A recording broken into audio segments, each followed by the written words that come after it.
You said it still ties into business. Or it does tie into business, for sure. Yeah, you said it. Twice you circled down. No. But funny enough though, like to put that point to an end, what I'm referencing is founders act just like that. Yeah. If you were a pretty boy founder that always got, you clipped anything that was walking, they were always bad, you always got pedestal, you were the athlete, you don't have the grit it takes most often, to develop the self-discipline at the new level that running a company requires. Like, can you be in a room with a bad DC and not try to crack? Right. Can you be on your best behavior at the bar knowing you're in a small market like San Francisco, like in a really small city where anywhere you go, you're running into other founders, your level, lower and higher, VCs, yours, or others that know them. And like moving in these small communities that like you really have to just be aware. And like that awareness tends to fall away when the attraction is the thing that feeds you. Right. And so like growth mindset, I think, is really a pump fake for a lot of people. Because they're really fed by just the attention. Yeah.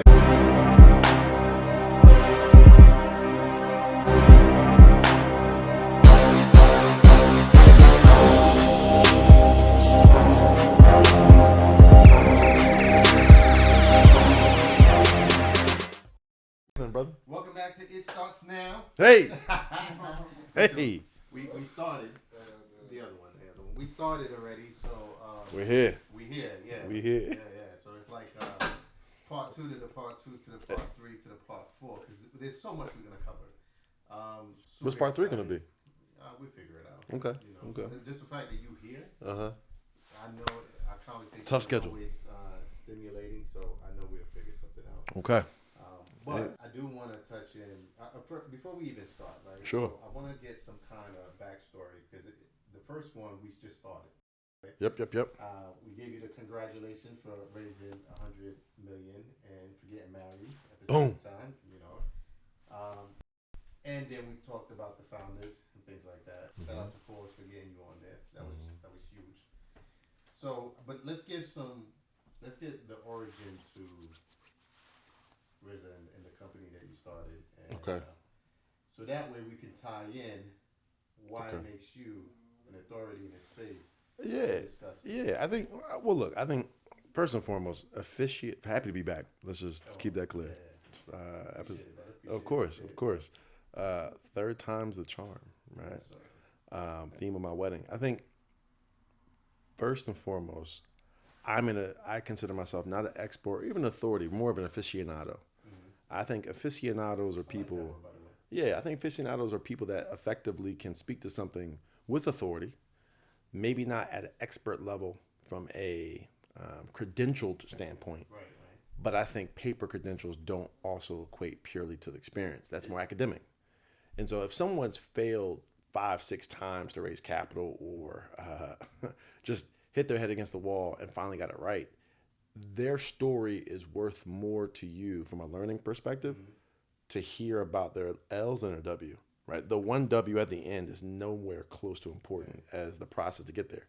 And so I think aficionados really should be celebrated because their knowledge base in the market is not valued, but in all actuality they are, right? And so like, I think for me, knowing that my experience and my time in startups has been super productive to get to where I am, I also know it's not going to get me where I'm going. Right? It got me here. Here's a good plateau. The next level requires more.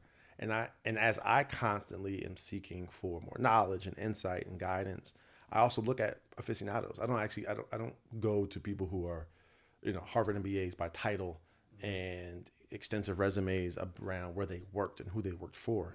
I like talking to operators who have been there, done that, got a t-shirt, failed or were successful, but been there, done that. Those storylines help me avoid way more pitfalls than someone telling me how to do it that's never done it before.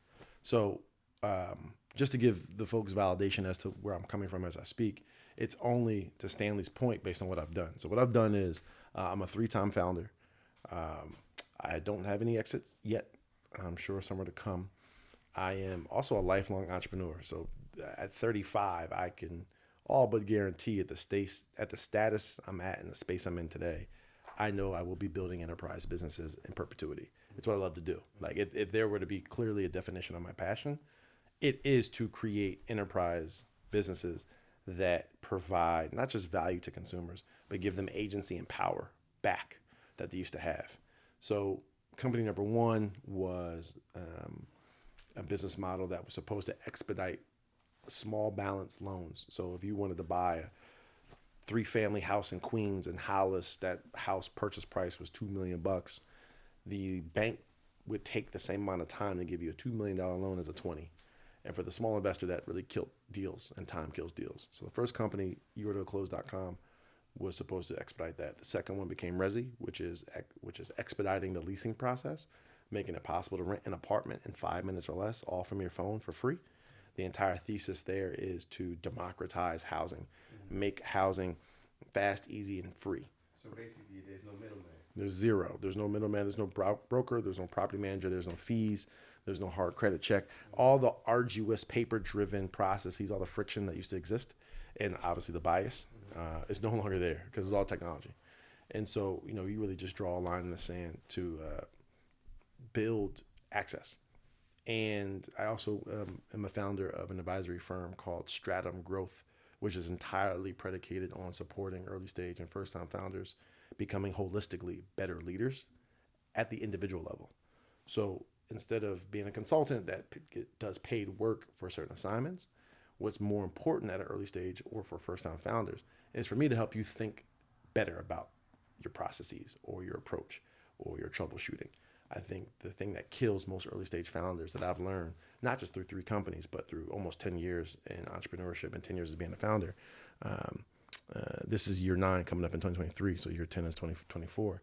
But in almost a decade, I've just found that the mentality is everything.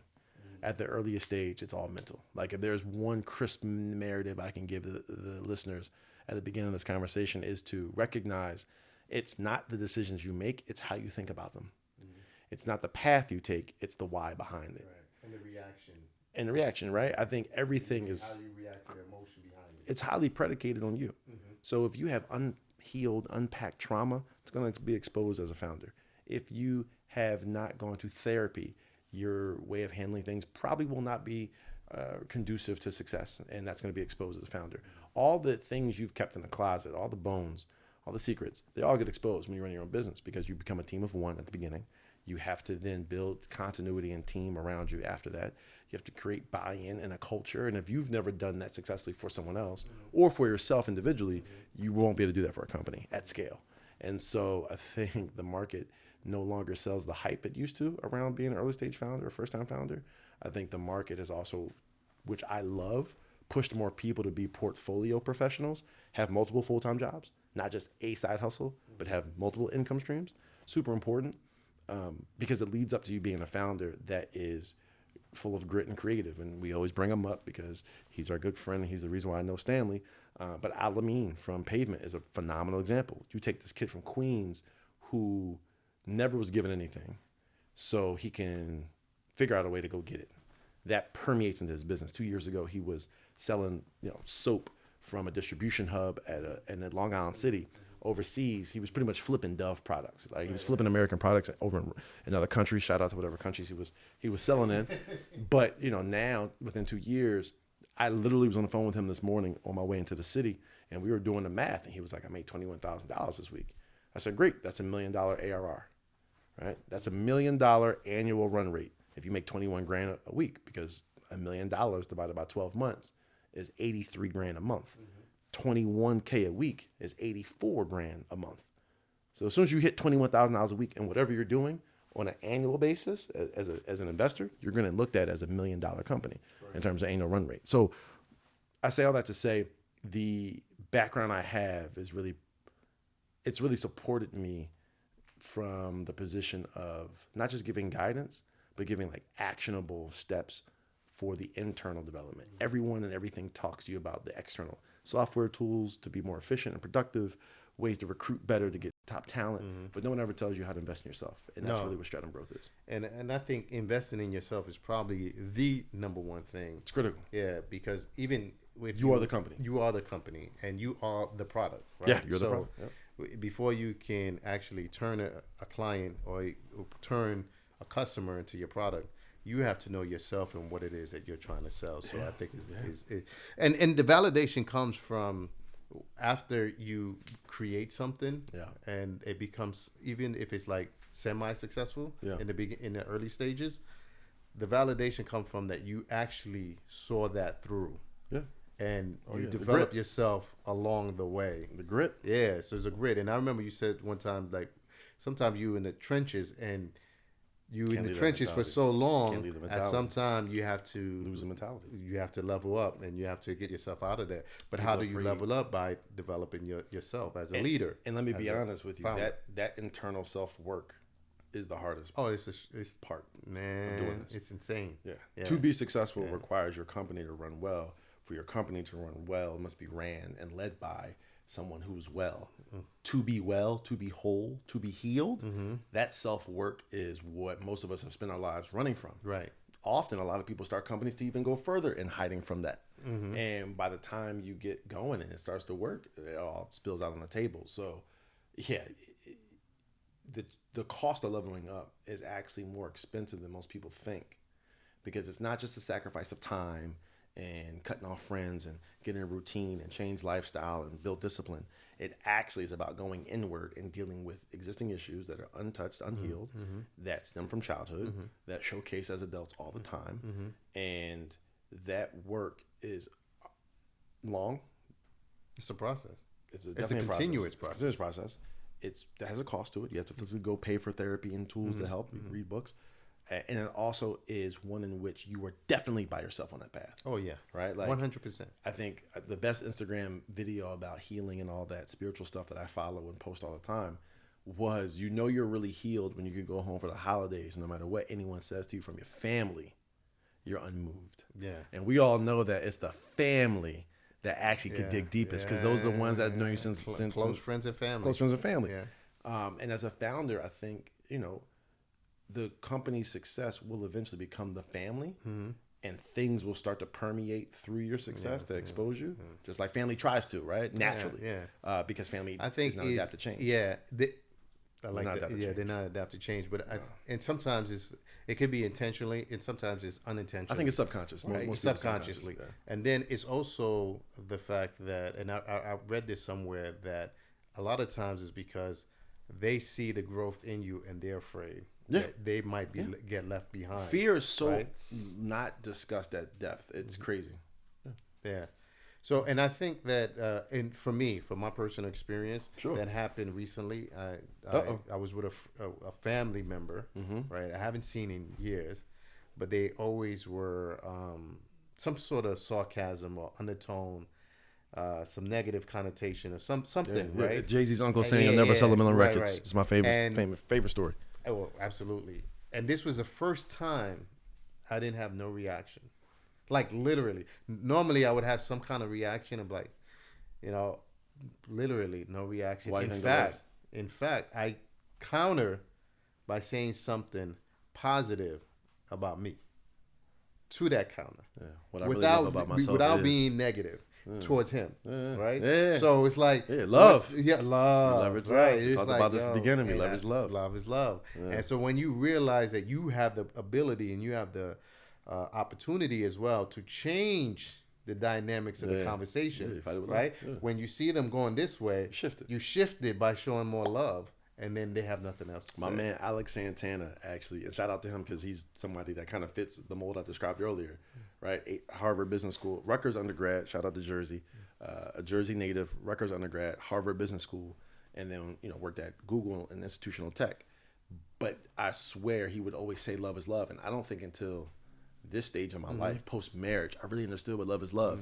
And I think my takeaway from Santana, shout out to Alex, is love is the thing that is strongest in any scenario, agnostic to what it is, right? You could have a term sheet pulled from you, an investor could pull out, someone could try to take your company, your number one salesperson quits, everything's crumbling, the market sucks, right? The pandemic comes. If you can be intentional without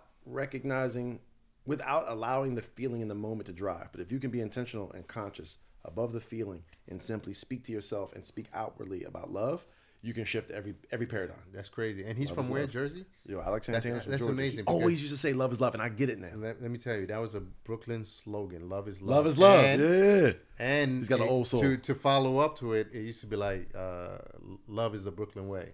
I used to hear that. Yeah. So that was our quote unquote trademark. Yeah. There you go. For Brooklyn. There you go. So yeah, spread love is a Brooklyn way. So, spread love is a Brooklyn way. Yeah. So, but I'm glad we touched on that because I think that developing yourself is the most critical thing when you're starting, especially because you're gonna go through these uncertainties, and Guaranteed. it's like a roller coaster of emotions. Guaranteed. And until you heal, you won't know what it feels like to have turmoil going and you still stoic, and you're like, okay, I'm still gonna get through this. The easiest thing to compare to your statement is the last episode, where in the last episode I think we spoke deeply around like capital raising and the tiers of who invests at what stage, right? You know, early stage people that just kind of high net worth hit you with your first 5,000, formal angels that can write checks up to 6 figures, 100 grand. Then you got your pre-seed people like fundamentally full-time VCs that allocate capital from other people's money that can write you $1 million check, etc. The thing about being a founder is the more unhealed you are and the more successful you are, the faster you get exposed. Right? Failure actually allows you to kind of stay in your zone and not really change as a founder, especially first-time founders. But it creates that authenticity because you find ways to become authentic. Because now you're shedding some of that. Well, the market will force it. It will force it. So like the point I'm trying to make is VCs eventually see that. Like I have a ton of VC friends that say, hey, Keenan, I appreciate the introduction to that person, but they have a little bit too much dip on their chip. Too much dip on your chip means you have an edge based on where you're from, your upbringing, yada, yada, that allows you to kind of just go after it. However, to your point about the whole I'm in the trenches too long, that mentality doesn't scale. It helps you start, but it doesn't help you grow. And as soon as you try to grow and talk to people who invest in growth, growth investors literally need you to be growing. And often they say no, because at the earliest stage of success, it's still the founder they take the bet on, not the business. Because the business is probably going to change 2 or 3 times before it hits real success. Right. And every venture capitalist knows this. Every investor knows this, that I'm not betting on the horse, I'm betting on the jockey. Right? And so, or I'm betting on the jockey, not the horse. There we go. The horse being the business, the jockey being the human. The human is who they bet on. And unhealed humans that are first-time founders categorically get exposed at either the first time they try to raise money because they can't take no and it eats at them, right? I know one of my VC friends was like, look, dude, I don't give answers after I say no because the minute I give context, I get that 5-6 paragraph email that talks about why I'm wrong, which probably may be right, but it just starts a conversation that goes nowhere. It's not accretive, right?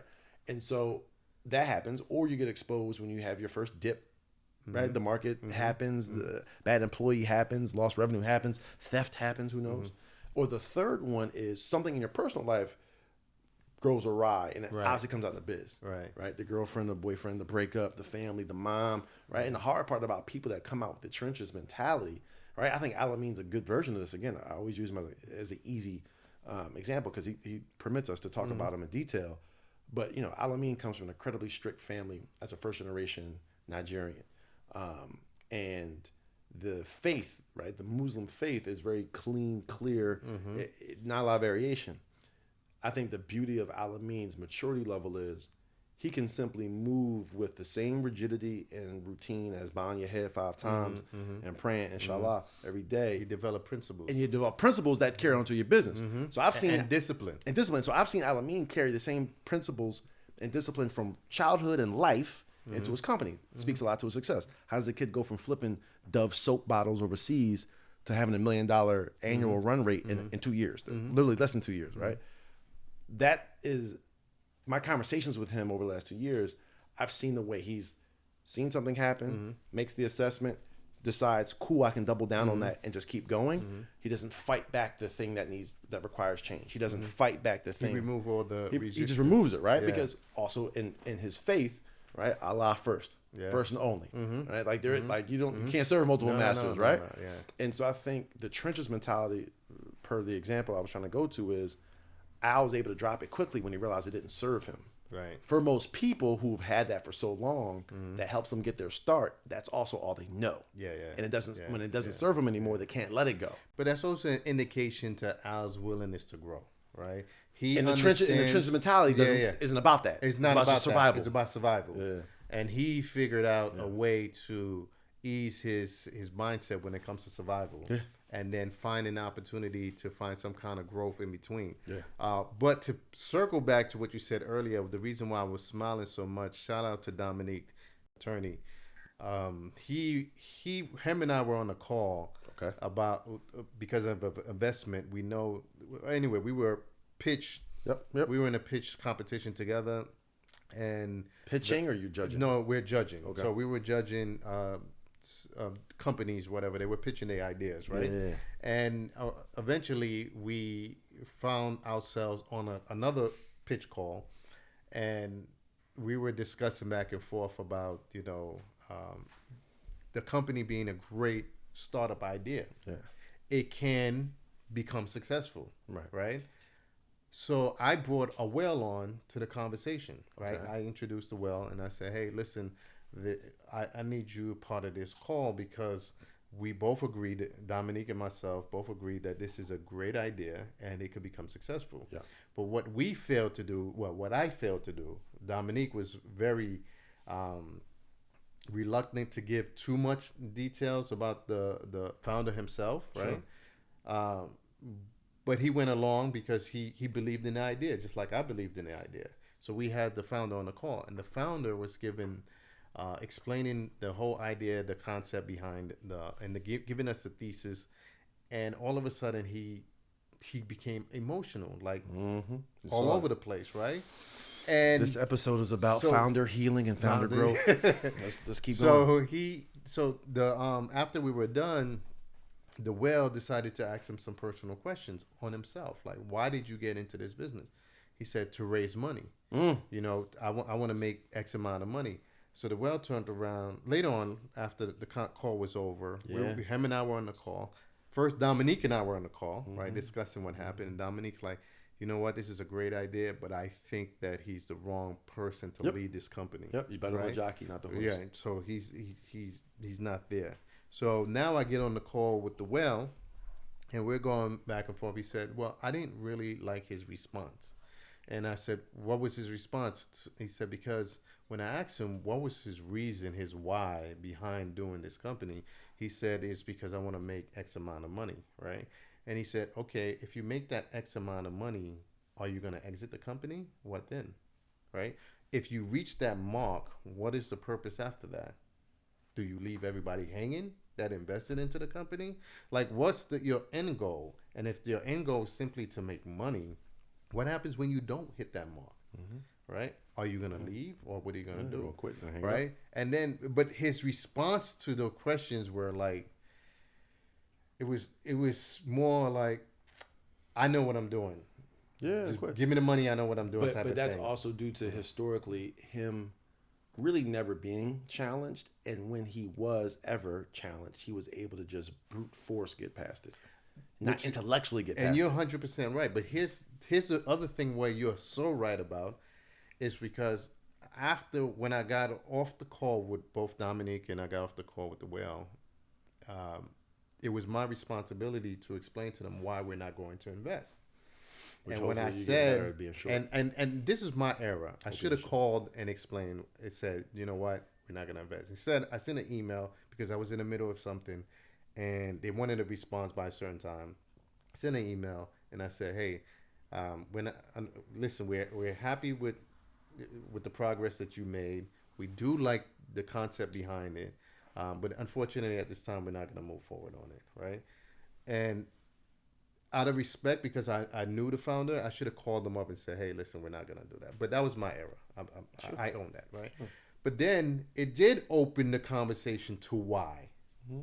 And then when I explained why, it went into more details. Of course. So the fact that you said that is 100% correct. Yeah.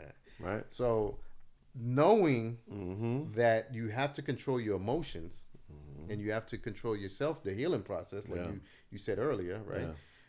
It's very key to actually taking your company to the next level. Yeah, because it has to be a focal point. If you can't admit that that's a gap, that you have issues that are untreated, you have, healing that affects the way you think. So, for instance, I ran an offsite last weekend in LA, and the group is a group of 10 founders, including myself. So I hosted it for effectively the 9 founders. 7 out of 9 showed up. And shout out again, Alameen's part of that group, that consortium of founders. So of the 7 that showed up for the weekend, and this is part of Stratum Growth, is what I do. For friend groups, for consortiums, for companies, I run these series of offsites, and they're all about internal emotional healing, trauma unpacking, and vulnerability. So you put these 7 brothers in a room, including myself, so 8 brothers in a room, talking about triggers, talking about what from your childhood do you know that you can define today as trauma. Most of us can't define all the trauma because most of it's never been assessed, and we've packed it down. Right. So one of the best exercises I did the entire weekend with this group was talk to me about trauma that you can articulate and define and call out, where your self-awareness exists. And then correlate that today to how that blocks you as a blocker in business. And everyone had to participate. So you couldn't say, I don't know. And everyone can speak to at least one piece of pain in their past that they know pops out at different times and spaces relative to how it's triggered and how it show ups in their business.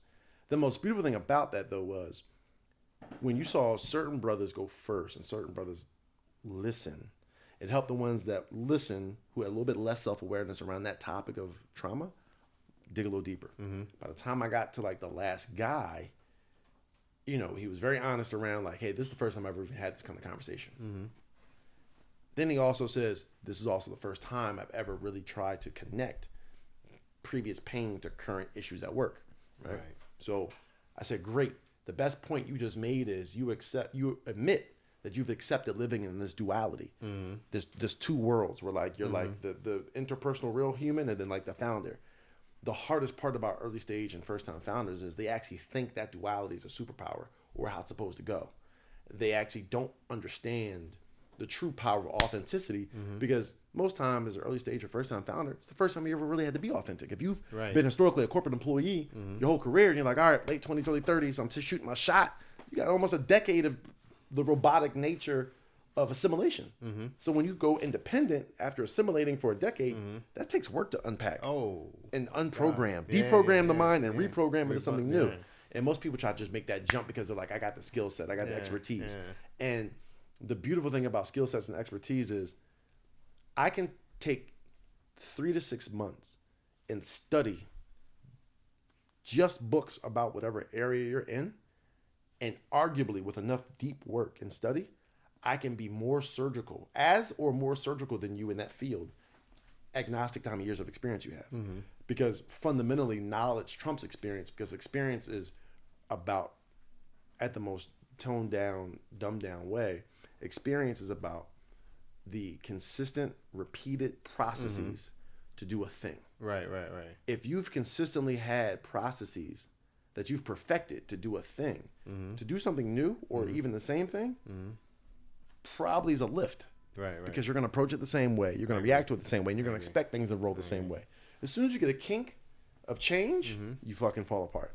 And for most early stage founders, to your point, like your man on the phone, he fell apart and got emotional because at the end of the day, he doesn't put himself naturally in spaces where he's challenged or questioned. He doesn't put himself naturally in spaces where he takes critique or has ever learned how to take critique well, or has ever really just said, this critique is nothing but feedback, not about me, but the thing. And so I'm just going to separate myself from the thing and really analyze the thing as well. Most people take critiques as self-deprecation, right? And they personalize it because all they've ever known is I am represented by whatever I have. Not the internal, the external. So as soon as I have a company, I've poured my all into it. This is representative of me. It's my identity. They associate themselves with that identity. As soon as you start chopping in that identity, they're crushed. And I think a skill set of healing, especially for early stage founders, is learn that your authentic full self is not represented by the company. First and foremost, high likelihood it's going to fail. And if you're really sticking with it, high likelihood the next 2 or 3 will fail. However, you sticking with it will get you your shot at the success. The success is nothing more than a habitual pattern of iteration. Right. Iteration is hard when you don't change internally. How you gonna change on a business? You still react to a no the same way you did as when you were 12, 13, 14. You still react to disrespect the same way you do when you were a kid. You still react to someone playing you or lying to you the same way. Like, you've never matured emotionally. How the hell are you going to mature in a business that has to vary? Well, it has to vary. It has to adapt. It has to be shaped and molded with regularity, right? There's always a smoothing process of the lumps. And it's various lumps that pop up.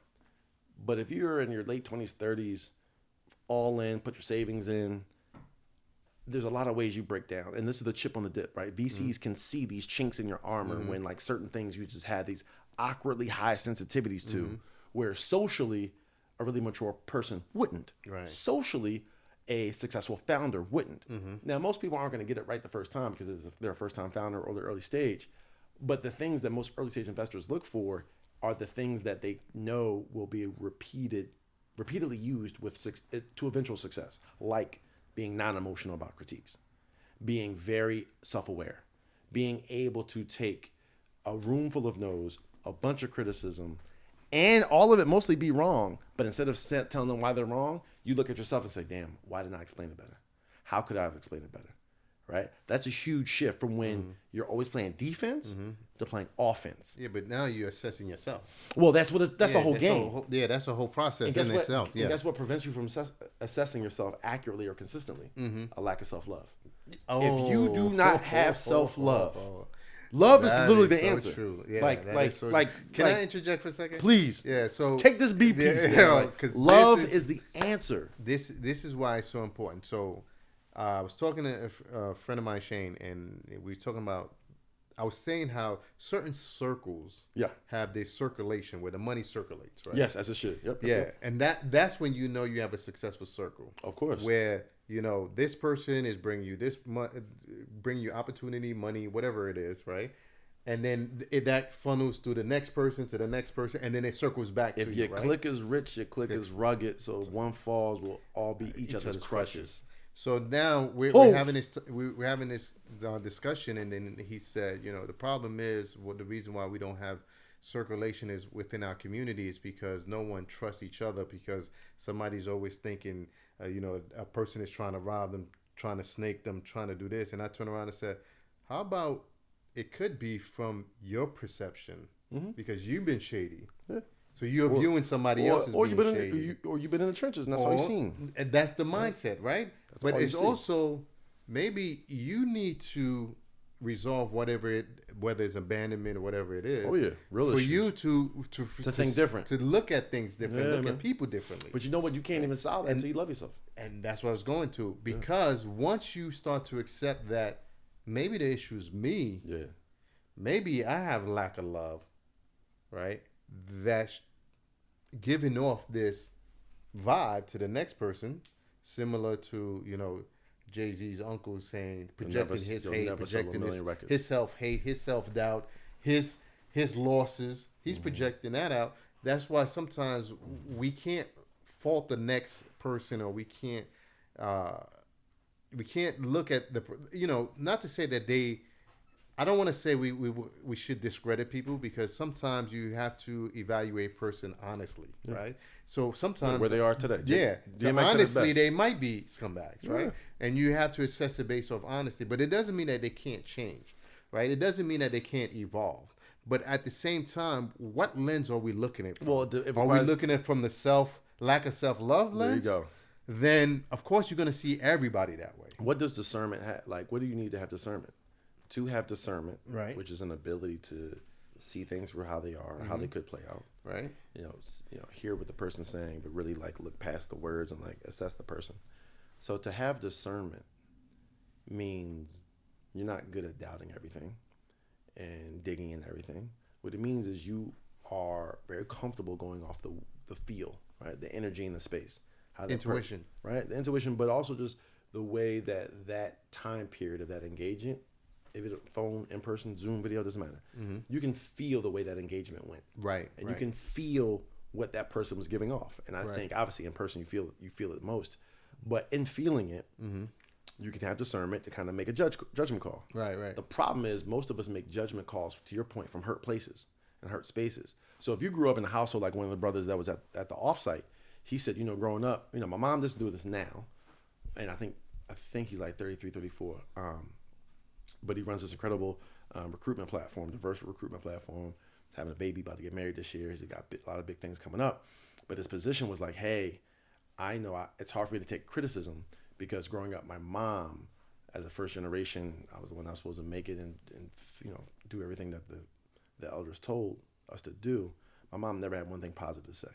My mom did nothing but critique and like speak negatively to me. He was like his whole childhood. He couldn't remember from his childhood one time when mom was uber positive on some I love you tip, right? No award was really Gardner with a bunch of hugs and it was kind of just expectation, right? No accomplishment was like, he never came home to the balloons or the surprise party, right? It was just like habitual. Let me just raise you so you could be successful to give back to me, right?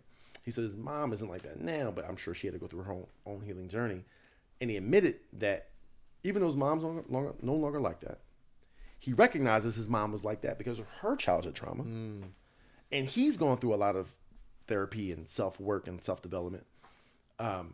His end conclusion was all great and good, and I still have 10 plus years of critiques as like my starting place. So when he hears ideas, oftentimes he always goes to the negative why it won't work before he goes to the positive why it will work. And we kind of called that out this last weekend in Santa Monica. And, the beautiful thing about him was he was like, yeah, no. I'm like, that's 100% what I'm working on. Now, granted, he's already a revenue producing business. He's already profitable. He's not raising money. So it was beautiful to know that like it didn't take a VC telling him you have too much dip on your chip. He was able to say like, look, I run a business that makes over $1 million a year. And it's a small team, and we're trying to scale this, and I really want to scale this, and I don't need to raise money because it's profitable. But I know if I don't raise money, I am taking myself away from the handicap most early stage founders handicap themselves with, which is I'm not going to do a lot of self-development because I have a lot of cash. A lot of cash, I could buy an HR person. I could buy top talent, right? I could get a nice office. I could create culture. Even though I'm not a cultural person, I can hack. The thing about, my buddy in question was, his honest response was like, look, I'm not going to have the things that allow me to cover this up. I'm just going to do the work. And he went first. And when he went first and he was able to connect the dots of my mom never told me positive things to as an adult running a multi-million-dollar business, I don't take critiques well. Everyone in the room was just touched. It was like, oh shit, let me really take it. Like then cats really started to be like, let me see what's going on in my background that's actually a blocker. And the board was full. Yeah. But he's showing compassion to himself. 100%. Yeah. Right. To do the work starts with, I am well, all is well. Yeah. It's not negative self-talk. No. It's loving the inner child. Right. It's saying to the little yous that you could define, right? You know that 12-year-old you, you know that 10-year-old you know that you that got that really bad ass whipping that was way more abusive than like a beating. You know that you that got hurt by the first girl that you kissed. You know you that got played by the homie that stole your PlayStation games. You know what's crazy with that? Is all those yous. When you start doing the work and you start to reflect back and you've seen all this, right? I remember seeing all this, right, while doing the work. And I remember saying to myself, like, man, you were hurt. Big hurt. Like, you were hurt. Broken hurt. Yeah, and I actually felt sad for me. As you should. Yeah, I was like, now you can be compassionate. You become compassionate. There you go. So you can name the little yous. Yeah, you speak to them. You name all the little yous, but you see through the phases of all the times, not only that you've been hurt by other people, but how many times you hurt yourself. Oh yeah. Well, that's the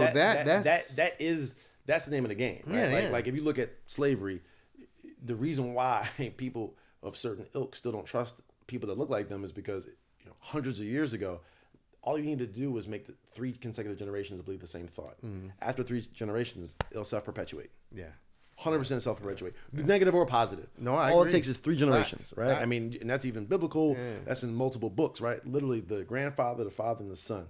If those 3 can be consistent, and that thing can run for hundreds of years. Also, the youngest of that 3rd generation can also break it. So it's real funny that last weekend in Santa Monica, we said this as a crew at the offsite. We were like, okay, cool. If we consciously are going to break the generational curses the societal norms, the unhealed trauma, all the blockers, and we're going to do it together as a crew. Let's define what success looks like. And just to wrap up this ultimate point about this offsite, one of the guys, I'll never forget this. This is going to touch me the rest of my life. He was talking about 2016, 2017. This crew used to take these trips and like just go party overseas, right? It was a group of brothers from San Francisco that I knew of at the time. So 2016, 2017, I was the first founder in a group while they all still had jobs. So I'm no income, living on one of their couches, as a matter of fact. That's how like I got from the East Coast cool with this West Coast crew. And long story short, in that time period of 2016, 2017, they're sharing these crazy Snapchats and these crazy like text message group chats. And the FOMO was building in me. I remember like dating some girl in Jersey and trying to like get her on the camera just to show the homies like, yeah, me too. Like, right? Like it's crazy, bro. Like it was addictive, right? Toxicity. Very. This same crew is that crew, right? So I'm on their couches. I'm, couch diving, broke as shit, starting my first company, living on like, somebody I'm dating at the time. She buy me the ticket off her points, and this other joint I'm messing with at the time had the hotel points, and that's how I got the room. And so that's literally how I'm traveling the country off of like chicks and homies, like homie hookups. And primarily my time after Y Combinator, when we were in Silicon Valley, staying in Silicon Valley post Y Combinator is when I stayed like with this crew, multiple homies in this crew on their couches and shit. And so I was privy as a founder to my own challenges back in those days and the lifestyle they were living. And they were doing it to an extreme. The story that I'm giving you from the offsite is one of the brothers from that crew was like, yo, remember on the 2016 Barcelona trip, it was me, he named all the homies, most of them are sitting at the table. And he's like, we're at the W on a Sunday. And if you know Barcelona, if you kick it, Sunday rooftop at the W, that's where all Barcelona comes out, right? Yeah. Super high-end, hoity-toity. Everybody's dressed to the nines. And he's giving me a story of like, yo, the first time I ever cried with pride, that was the question I put on the table. When's the first time y'all ever really were like proud of the crew? He says, Sunday, 2017, Barcelona W rooftop hotel. We were all there. He named all of them. And like at that point in time, just like Meek Mills used to say, like everybody in them pictures from 2012 ain't with me now. A lot of those guys stayed close. And so he's naming all the crew members, and he's simply saying, I remember French Montana was over there. So-and-so was over there. And our table was the livest table at the W. To the point where like he said French had to come over. Like, oh, who are y'all? What's going on? And like, dude that made the comment was like, I went to the French table, smoked the hookah a little bit, took a shot, was like, I'm going back to my table. My shit way more popping than yours. And he said for a moment, as the sun sets, he's watching his closest 9-10 homies just crush it. Everybody got 2-3 joints, all of them are 10s plus. He said he started crying. He was like, it was tears of joy. Like I just started crying. Like I'm standing there, my homies are winning. I'm in a different country. No one's taking an L. This is the definition of W, right? 2017 mentality, right? His late 20s. He's soaked in the moment. And he was like, and that was the first time I ever heard a man say, I cried tears of joy at something like that. For other guys. Yeah. Very rare. Never heard a brother say that. Yeah. He said, I cried on the rooftop of the W in Barcelona. We know we hold each other down, but not to that point where you shed a tear. I'll never forget that comment. And he was like, to see the homies win. And literally, like, think about that. Like, it was an adult moment. It was almost like he matured in that space. He didn't need a joint. He didn't need chicks or drinks. He like seeing his homies fulfilled winning. And he was like, I cried to joy. I said, okay, cool. Yeah. Fast forward, 2022, going forward. We all here now. Most of us. Some of us couldn't make it. Everyone can't come because everyone doesn't accept the level up. I said, now you're with a close, smaller set of homies who chose to level up. What do you think will make you cry tears of joy now? Like, what is that version now? And that was a question to the table. So everyone goes around and is like, look, man, one cat says, the freedom of being able to call everyone at this table and our assistants can just clear our calendar and we can go anywhere. So if I call and like, yo, let's get lunch in Paris, within 8 hours, all of us could be landing in Paris. That's what's up. And I took that as like, yo, that's powerful. You want your people to just be like to have that much wealth where you own your time entirely and you can clear your schedule. The other homie said, I want us to go, all pull up again just like we do now at, the best restaurant, have the back room to ourselves, have a phenomenal time, and we fight over the bill, right? Like that's something different. That's powerful. I mean, like those type of restaurants, those back rooms, like those bills are somewhere between $3,000 to $13,000. You know what I mean? Right? A couple of homies went to Salt Bay in Miami, and their set, the bill was like 22. And I have friends that have those kind of bills, and like to hear him say like, I want us to fight for it. Like everyone throwing the same card down. Everyone trying to hit the waitress like, oh, let's take this card and pay it off. Everyone just trying to hit somebody with a stack. Like he was like, to me, because from his childhood, like it was always a nerve-wracking thing to go out because it was a fight to pay the bill. Right. Or a parent was always trying to deduct shit. Yeah. A third homie was like, listen, to me, it's a continuation of what so-and-so said about being able to like go to Paris. He said the beautiful thing is we all have our own planes. Right, and that's a different kind of wealth when you have your own plane, right? Let's just be candid, right? Like those today, even in the secondary market, they go between $20 to $50,000, so $20 to $50 million, right? Yeah, I'm okay with we all in one plane. Sure, or like, but to his point, everyone is in the same city, right? Yeah. So like to his point, it's like no matter where That's you are, we you can just jump on your jet and go. Get a jet and go, right? No, and so I like that concept. And so his position was, I mean, look, to put Wi-Fi in a PJ is 150 bands, right? Just to put Wi-Fi in a PJ. It costs $25,000 to $50,000 a month just to keep Wi-Fi. You can't turn it off once you install it in the PJ, right? That's on top of gas and everything else. And so to me, that was touching because it was like, even if you finance a plane, still take a couple mil deposit. That still has to be like discretionary. So if a couple mil deposit on a PJ is discretionary, that means you're really winning over here. So I saw what he saw. What he really was saying was, we have that level of wealth, not just about the status of a plane. It's the access the plane gives. And another cat was like, look, man, it's family for me. I want us to have a box at the Laker game where all 10 of us are there with our wives and kids, and like we just shooting shit up at time. And like it's our box. It's not a corporate box. We don't work for JP Morgan Chase or any of the banks or any of the firms that own boxes. He was like, just the homies have a box. And I said personally, my continuation is on yours, whereby because we're kind of all having kids, a fifth birthday just in a ridiculous house on an island where we have all the houses in that area. And everybody's got their pod, right? 2 families to a house be having like 5 to 10 bedrooms. So 2 or 3 families to a house. But like we pretty much just take down a whole block in a foreign country on an island somewhere. And like that's how we celebrate our kid's birthday, where we literally just buy a small town out for a weekend. And like everybody, I mean, on some super safe shit, like, 4 houses in the cul-de-sac, and we don't need to track the kids because as long as they can swim, they can be on the beach and running around. And we just have that kind of relationship. And so what they picked up from that was, well, that means the wives are connected like we're connected. That means the kids are building like we're building. And I said, yeah, the undercard to that birthday celebration for me, my tears is when our kids do deals together. Ooh. That's what, right? And so like I kind of ended it like that. Like the day I could see my son or daughter do a deal with your son or daughter, and kind of like come back to us like, all right, here's the structure of the deal, pop, this is what I'm doing. Uncle Les said, or Uncle Keenan said, or Uncle CJ, Uncle Mike. Or even just being part of that network to be able to. And that's how it works. Yeah. Right. I can't wait for the day Alameen has a family where his kids, want to continue the legacy. Yeah. Right. Yeah. Right. Inshallah, I know Allah provides for him, and it's funny because Alameen is somebody who like the kids ain't even on the top of his mind. No, right? No, like no, nowhere close. Not even a wife or anything. It's right. Not even close. But like at stage I'm at, I turn 36 next week. I got a 5-year-old in a couple months. Like I'm working on kid number 2. Like for me, I'm like, yeah, it's gonna change. It's definitely gonna change, right? And I think the beauty of that is, as everyone starts to develop at their own speed, you don't have to be the exact same place. You have to just be on the exact same type of time. Mm-hmm.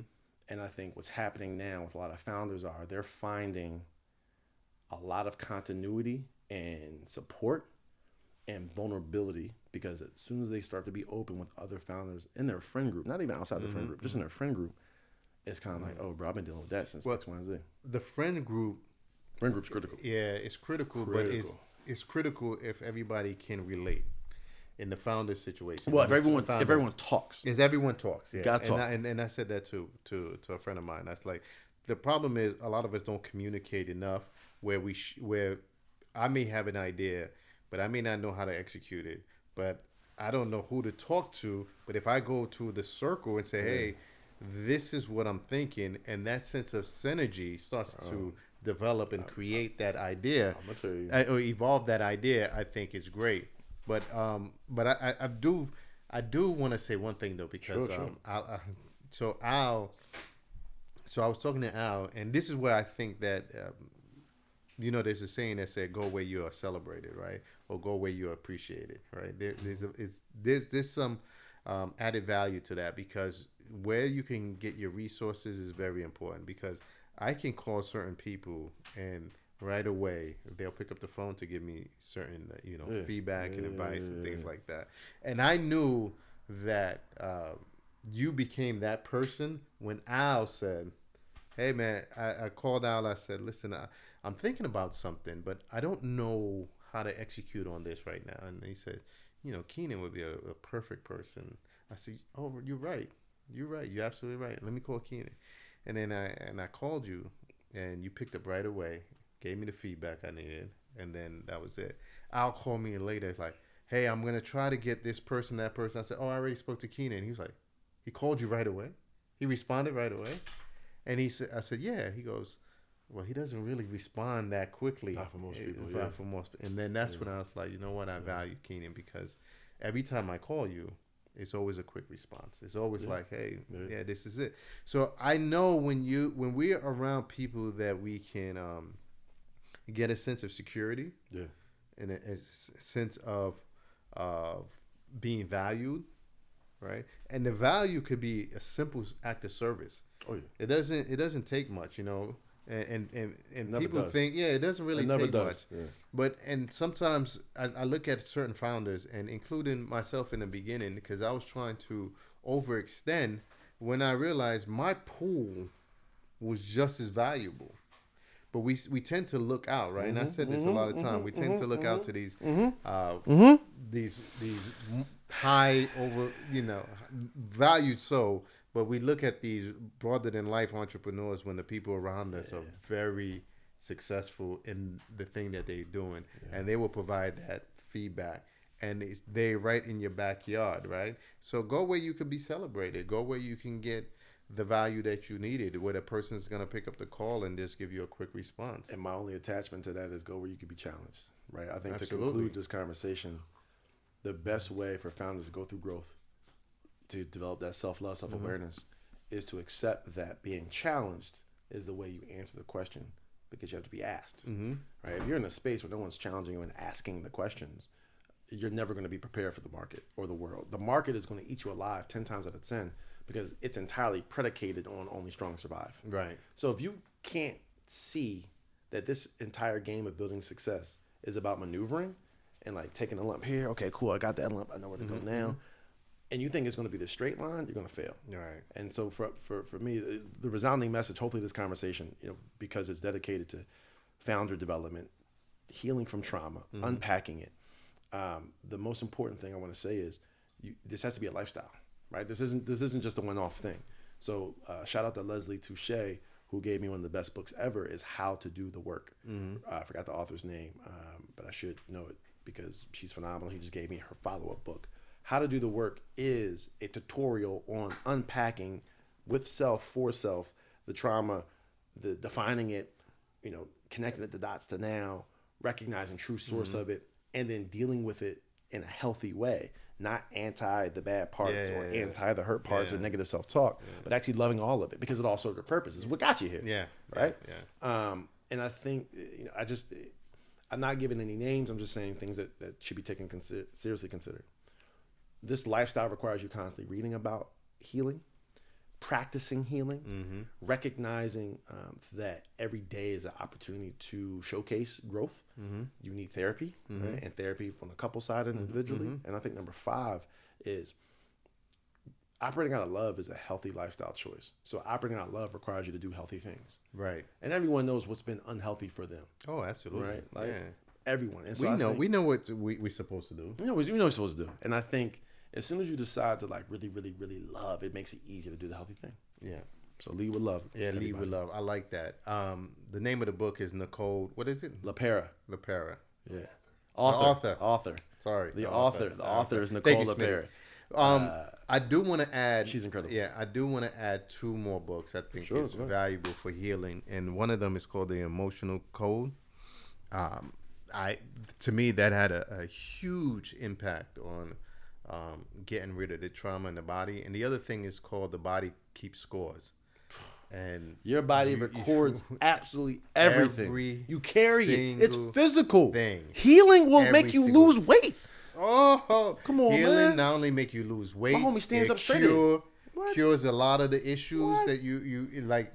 You know, if you have some like shoulder pains or high blood pressure, high blood pressure, and it's normally from something that your body recorded from years of trauma, and it's been stored there in the DNA, and then you have to figure out a way to take it out. So the book is called The Body Keeps Score, and the other one is called The Emotion Code, and they both had a significant impact on me, where the transition between my level of understanding then is like to my level of understanding now. You have to lead with love, but in the only way to lead with love, you have to heal yourself, because you have to find what is that thing that's been trapped inside that's been setting you back. And when you start to do the work, like you said, it's like this. There's 2 things that happens. One is the early stage of doing the work. It is a lot of work. And it becomes success is a lot of work. Yeah, and then it's some terrifying moments too, because you got to face yourself. Oh, you're facing fears all day long. That's all it is. And then the other side of it is the release part. When you start to feel the release of like, I might have grown an inch after I started going through therapy for a year. Might have grown an inch. I'm pretty sure you did. Yeah, but Keenan, I guess we know what we're going to talk about for the third part. I mean it's got to be. We went to the founders, went to the founder healing, and then we got to talk about for the investors. Now we're going to do the investors part. So that's going to be part 3. I knew we were going to figure it out somehow. Yeah. So this has been great. Always, Keenan, thank you so much. And then we're going to continue. Please go to his site. rentrezi.com, RENTREZI, to get your apartment. We're in 14 cities, about to be in 20 cities. rentrezi.com. Yes, sir. And don't forget to come see us at Instagram, YouTube, all the other social media panels. We are there. What's the name? It starts now. There you go. Yeah, there you go. Is everything at It Starts Now, by the way? Twitter, Instagram, everything? Everything is at It Starts Now. Yeah, just come show us some love.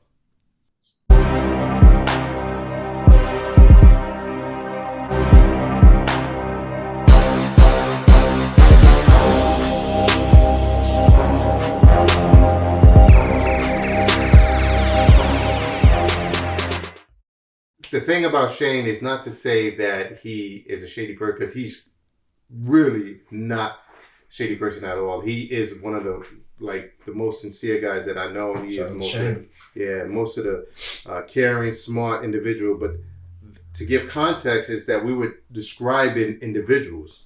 We were describing personalities, and we were describing how people view things, right? So when we started having that discussion, it was more so to say that maybe as a third person, but I used you, but it's really they, third person, you, to say that, hey, maybe that person is looking at it from a lens of being shady, or they looking at it because they did so many wrong things that they view other people in the wrong way. TBD. Or it could be the trauma and the healing that they had to go through and the trust factor. All right, so that's one thing. And shout out to Akbar Cook. He's always preaching lead with love.